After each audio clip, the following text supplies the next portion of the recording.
What's the motherfucking deal, Sauce Nation? It's your boy Ed Honcho, aka at the real Ed Honcho on Instagram and Twitter. But if you just want those delicious HTOWN SPORTS only sauce flavored, just sauce takes, you catch me on Sauce Sports HTX on Twitter. And this is a Sauce Sports special. If you don't know what Sauce Sports is a Houston Homer channel. So that means we talking Texans, Rockets, Astros, Dash, Dynamo. We talking collegiate, professional, amateur, semi-pro, high school, whatever it may be. If it's affiliated, related, associated somehow with the city of H-Town or with Houston, we're gonna put a little flavor on it. We're gonna splash on it. So we're gonna put our little thing on that thing. But today, as you can see, we inside of NRG, so we're gonna be talking about those Texans. I just wanted to talk about something. Like I said, it's gonna be some short, sweet, and to the point sauce.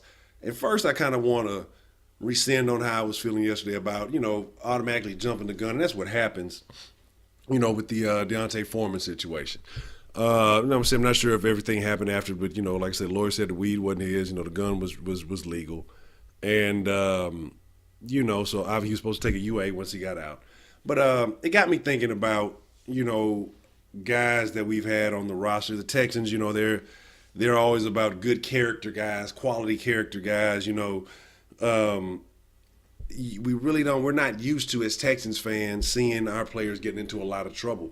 It's been quite a while. I think the last real incident, Strong was the last week, the smoking that Strong. And, man, I don't give a fuck about no fucking weed, man. Like I said, we talked about it yesterday during the live stream.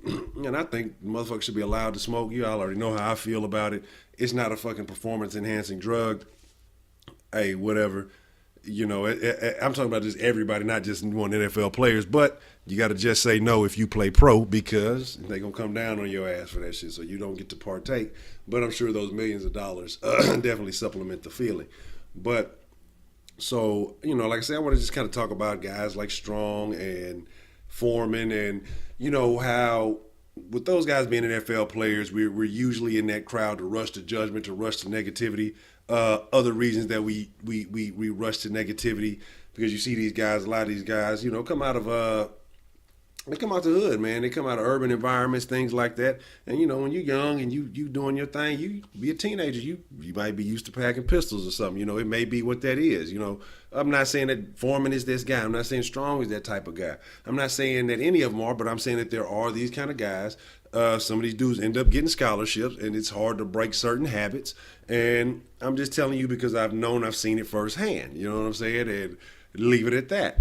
And so what people think is that automatic, you're going to college, you need to do better for you. Man, if nobody tells you, this ain't the movies. This ain't, TV where there's this big defining moment, or where there's this moment where you go through a rite of passage and all these things. Man, sometimes, like myself, back when I was playing in high school, man, it's just if nobody tells you and points these things out, you just don't really realize it. I got letters from schools. All over the place. Me and my homeboy, I just cut the logos off them and throw them in a scrapbook. I didn't care.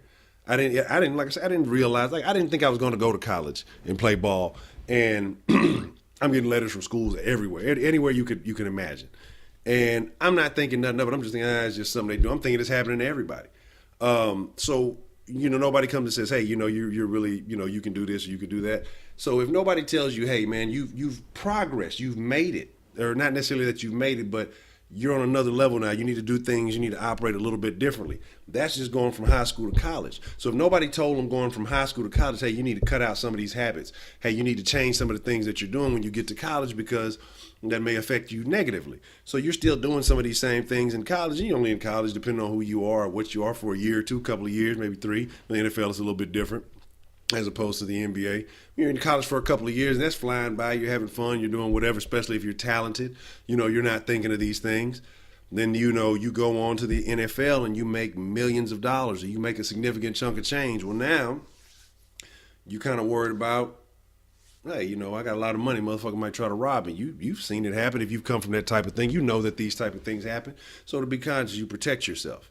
Now, I can't say, as far as with their issue, some people just like to smoke. Some people like to relax. Like I say, I'm not much as far as I'll drink every now and then, but I'd rather smoke than drink.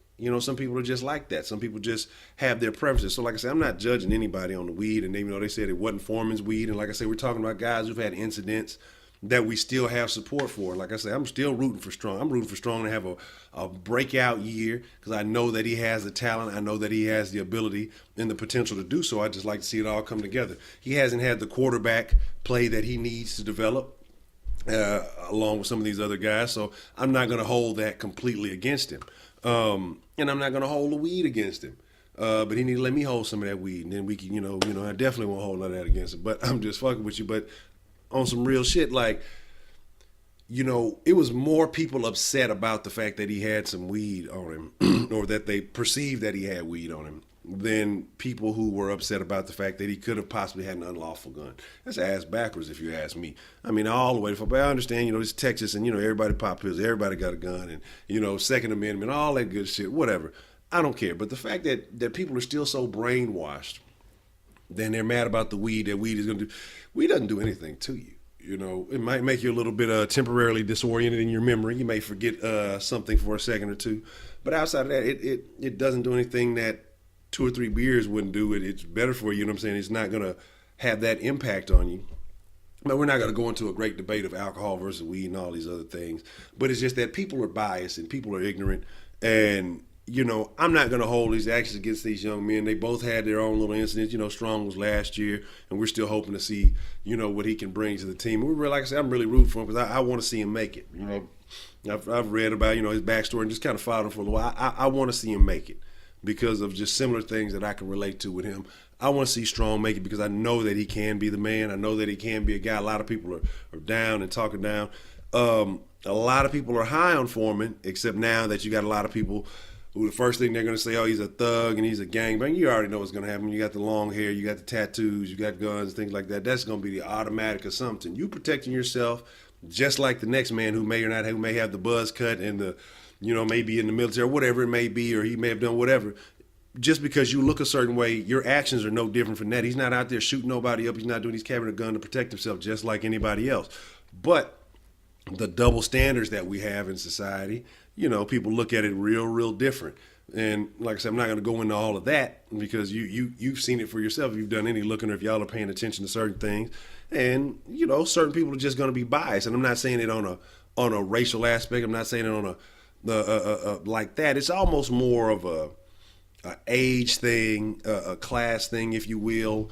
There's just certain nuances that certain people are just not going to relate to. That older people are, they're still stuck in that old mentality. They're not, what I'm saying? I'm not saying I'm the youngest person on the planet, but what I mean is just that there are some people who are just so still stuck in the way. This ain't the 70s, this ain't the 90s. I still be thinking, the 90s was just a couple of years ago. This ain't even the 90s. You know what I mean? And you got these people who still stuck in these old mentalities, and they're going to see things the way they always want to see them. That's the world they knew. That's the world that they're looking for. That's the perspective that they're going to come from. So you're going to have a lot of people who may have been fans of the D'Onta Foreman pick, who are now no longer fans. They now view him as a thug, as a gangster or something, because he had a gun, which everybody in Texas has a gun. So that shouldn't make it any different. And apparently his friend, who he's not responsible for, he's his own man.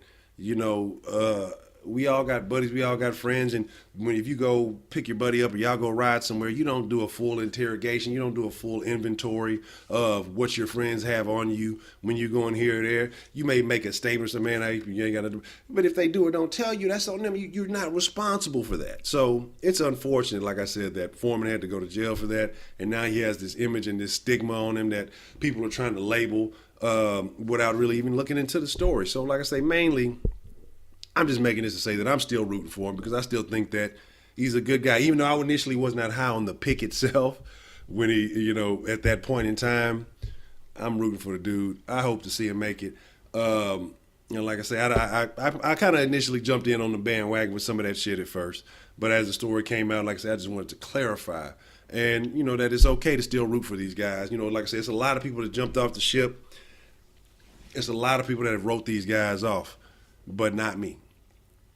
So, a lot of people are thinking, I don't think he should be suspended. Like I said, if the gun is proven to be legally owned, then there's nothing you should be doing. The weed, if it wasn't his weed, and he can come out, if he took the UA and the UA was clean, then the NFL don't got shit that shouldn't have shit to say about it. The Texans shouldn't have shit to say about it because then you were just put in a bad position, wrong place, wrong time, yeah. But then you basically got arrested for no reason. Because if you, like I say, but that's a whole nother video, a whole nother channel to talk about, to really go into that type of shit if we really want to dive deep into, those type of things. But with that being said, man, like I said, I meant this to be some short sauce, but we didn't hit the 10-minute mark. So I'm going to get on up out of here. I just had to splash a little bit of flavor on that, put a little bit of something on that. Like I say, man, I'm your boy, Ed Honcho. You can catch me at The Real Ed Honcho. If you like what I'm talking about, subscribe. I'm going to really start bringing y'all, I'm going to bring it tomorrow, starting tomorrow. And y'all just stay tuned. Like I said, I'm really going to start doing more live streaming, trying to do something in the morning. So, be around, 10 or 11 in the morning, at least talk sports in the morning and in the afternoon. Want to do something late. Didn't live stream it today. Got a little bit caught up at getting some things done. So with that being said, like I say, do sub SauceNation. Y'all are the flavor. Y'all are the ingredients that make the sauce what it is. So I need to know how y'all feel. I need to know what you think. So are y'all still on Team Foreman? Are y'all still on Team Strong? I'm still on Team Strong, whether Strong is on the team or not, because I'm going to get that strong. But what I'm saying is, do you feel disappointed in these guys' actions in the offseason? Were you upset, or were you disappointed by Strong, or did you think it was a nothing? Or are you a biased person? Are you a person that thinks weed ruins everything? Are you a person, who is pro-reefer, pro-420? Because you have some people who don't smoke, but they understand weed is not as bad as society tries to make. You have people who used to smoke, can't smoke because their job would love to.